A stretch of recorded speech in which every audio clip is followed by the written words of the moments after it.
Quand un étranger veut visiter le Burundi, voici ce qu'il trouve en cherchant sur Internet. Mais le Burundi, ce n'est pas que ça. Il y a ça, ça, ça et ceci. Il existe aussi plusieurs façons de découvrir notre pays. Par exemple, à travers nos monuments historiques. Notre pays regorge de monuments liés à notre histoire. Malgré leur importance, ils sont soit ignorés, négligés ou restent insignifiants, surtout auprès des jeunes. Nous allons essayer de les classer en deux catégories. En premier lieu, le patrimoine architectural.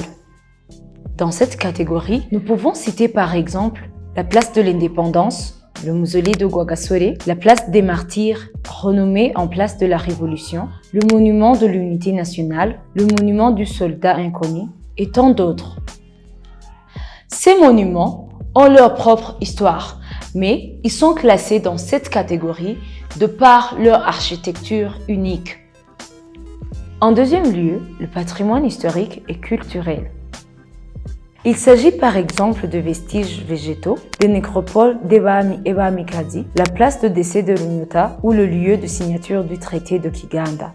On peut aussi citer les sanctuaires des tambourinaires à Gishora ou Higiro, le cimetière des Allemands à Chibitoki, le cimetière des Belges à Kayanza et bien d'autres. Dans cette même catégorie, nous pouvons aussi parler de certaines églises comme les missions catholiques de Muyaga, Mugira et Bukeye ou les palais royaux de Gitega et de Muramza. Mais alors, quel est l'intérêt d'un monument? Au-delà de leur dimension historique, ces monuments ont aussi un sens symbolique assez important. Au Burundi, je dois dire qu'on n'a pas la tradition de faire des monuments, mais il y a quand même quelques monuments qui existent, qui ont été érigés au cours de l'histoire. Ces monuments comportent une valeur symbolique de l'histoire. Je peux donner par exemple le monument de l'Unité nationale qui a été érigé en 1991. Bon, ce monument a été érigé au moment où le Burundi venait de connaître une histoire triste liée essentiellement à son unité nationale qui était quelque peu désintégrée.